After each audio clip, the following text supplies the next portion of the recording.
Since Brexit, the Roam Like at Home initiative no longer applies to Tesco Mobile users in the EU.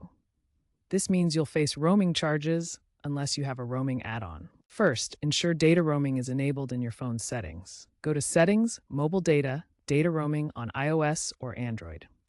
Then, restart your device. Power off and on your phone to refresh the network connection. If it still doesn't work, contact Tesco Mobile via their app or by calling 0344 324 9222 to confirm your roaming add-on is active. A SIM swap might be needed for older plans to resolve compatibility issues.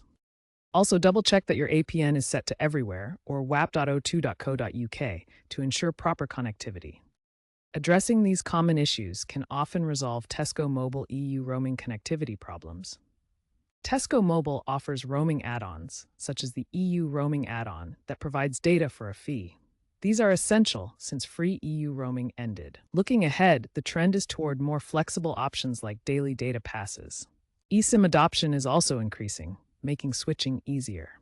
While AI-driven roaming assistance and potential UK-EU telecom agreements might reduce charges in the future, roaming will likely remain a paid service. Always stay updated on the latest settings and add-ons from Tesco Mobile to avoid unexpected charges and ensure smooth connectivity while traveling in the EU.